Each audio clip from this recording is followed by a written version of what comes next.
Patch 11.0.5, WoW's 20th anniversary event, new classes for Dracthyr, and more. Here's what's going on in the World of Warcraft, October 22nd through 28th. Welcome to the Weekly Grind with Bean, where I will share all the important stuff so you can spend more time actually playing the game. Or, pretending to work while alt-tabbing back to Azeroth. So grab a steamy mug of mana and let's start the week off right. The World of Warcraft 20th anniversary event is here. The event runs from October 22nd, 2024 through January 6, 2025, and is centered around the Caverns of Time and Tenaris. So here's everything you need to know. During the anniversary, players will earn Bronze Celebration Tokens, a new currency used to purchase some epic loot including revamped Tier 2 Transmog sets, mounts, and pets. Relive the iconic Blackrock Deaths with a special raid as part of the anniversary celebration. It's a perfect throwback for anyone who remembers getting lost in that dungeon back in the day. You'll need 320 Bronze Celebration Tokens in total to collect all 13 Tier 2 sets.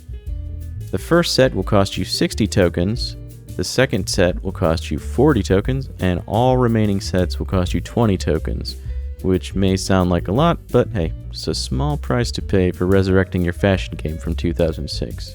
Time-walking dungeons make a return, letting you take a stroll or frantic run through classic World of Warcraft dungeons. This will be one of the many ways you can earn the Bronze Celebration Tokens and revisit dungeons that made you cry back in the day. Players can also earn some unique rewards, including the Blizzard Employee Service Award cosmetics, which, if nothing else, is a good way to flex on everyone in Azeroth. There's also a new mount up for grabs if you're into collecting all things rideable. We'll be able to join Chromie on a new time-bending adventure called the Codex of Chromie to discover more about Azeroth's hidden past. This adventure includes solving mysteries with guest relations, so you can channel your inner detective and dive into the lore. The event also brings back some iconic world bosses to crash the party, including the Shaw of Anger, Doomwalker, and Archivon, the Stone Watcher. So if you're still chasing the elusive mounts like the Illidari Doomhawk, Grand Black War Mammoth, and the Heavenly Onyx Cloud Serpent, if you missed it during Remix, now's your chance to farm them all in one convenient location. The epic PvP brawl Korak's Revenge will also be returning, letting you relive the bloodbath of Alterac Valley. Time to dust off your PvP skills and settle some old grudges while earning anniversary rewards. And in a nod to Warcraft 3 and Blizzard's 30 years in the industry, players can collect Warcraft 3 themed back appearances from the trading post. Perfect way to show off your loyalty to the franchise while looking like you belong in a classic RTS. During the event, you'll also get a 10% XP buff from the Bronze Dragonflight that increases your experience and reputation gains. Perfect for leveling alts or farming rep. Don't forget about the daily quest Celebrate Good Fun, which boosts your buff by an additional 10%, bringing it to a total of 20% XP buff. And it also awards 3 Bronze Celebration tokens on your first completion each week. The Cold Flame Tempest mount is earned through the A Cool 20 Years meta achievement. Here's all the achievements you'll need to complete to earn it. In addition to all these fun events, we also have a new Twitch drop, the Sand Scarab Pet, from October 22nd to November 5th. Just gotta watch 4 hours of World of Warcraft on Twitch, turn into What's My Role's Twitch on Friday and Saturday nights. It can be earned across multiple channels, so don't feel like you have to stick in one spot for 4 hours straight. Next, we have big changes with the Dracthyr coming this week. Dracthyr can now be hunters, rogues, priests, mages, warriors, and warlocks, starting at level 10 in the Forbidden Reach, and can fight in either their Dracthyr or Visage forms. Dracthyr will also be getting some racial changes, with the Wing Buffet cooldown increased to 3 minutes, Tail Swipe being for evokers only, Glide Speed reduced for non-evokers, 100% Visage form, and the new Squadron Skywriting talent, so up to 3 Dracthyr can fly all together. One complaint I do have is that, where is the Dracthyr Paladin? If they can become priests and wield the light, what's stopping them from picking up a hammer and wielding the light in a much more violent way? Come on, Blizzard.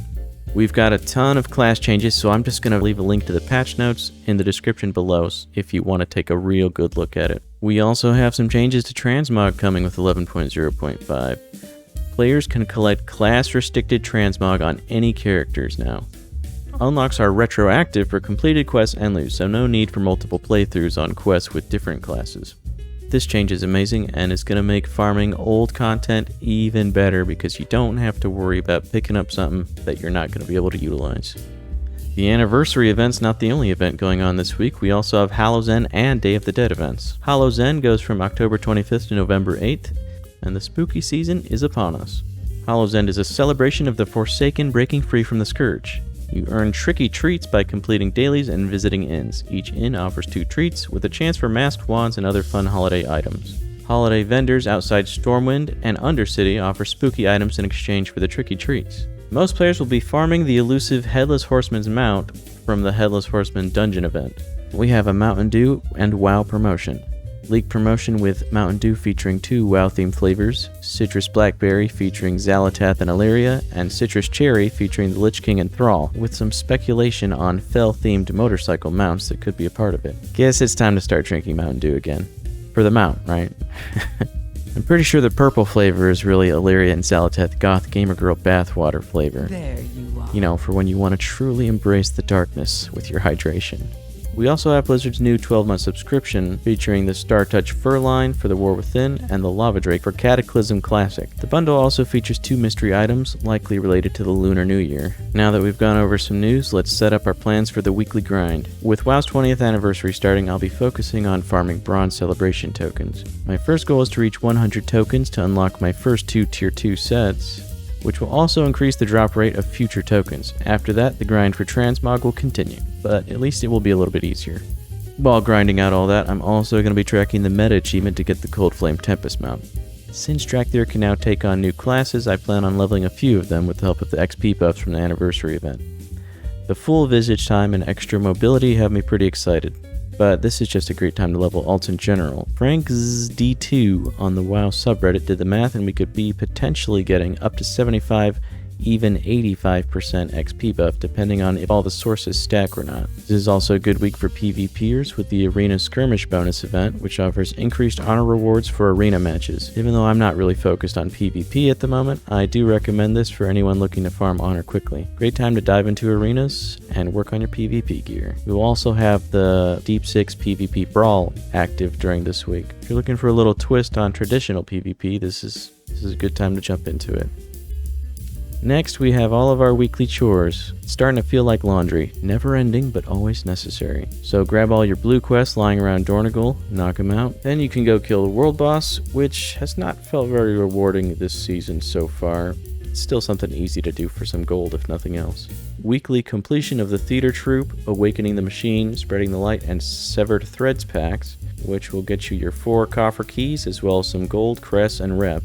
If you were one of the people farming Dracthyr kills for your Great Vault or just the rewards, that has been nerfed, so you're only getting 1 set of rewards per week per character. If you were planning on spending a lot of time killing Dracthyr, you now have a lot more free time. For those still gearing up, we got the sweet Great Vault hero gear slots from doing 8 tier 8 bountiful delves. When you're fully kitted out in hero gear or higher, this is not really as rewarding, and your time's probably better spent pushing high keys or progging in raid. Speaking of raid, get back in there and knock over some bosses to get your Nerebar fineries each week. Mythic bosses drop 2 Nerebar fineries. Every other difficulty raid boss drops 1. There is catch-up mechanics though, so if you missed out on a week, you can always get a few extra just by playing. For every 16 fineries you get, you can turn them in to get the Severed Threads Nerebar Palace buff, giving you 2.5% damage and healing buff that lasts the rest of the season. This is completable multiple times and should max out at about 18% by the end. So definitely worth it to get your fineries. The What's My Role Guild streams are raids every Friday night on Twitch if you want to join us. We're a laid-back group and far from sweaty, so feel free to join us for a chaotic good time. Don't forget to grab your weekly crafting quests as well to get your profession knowledge points. And as always, you want to be pushing your Mythic Plus dungeons for Great Vault slots, loot, and IO score.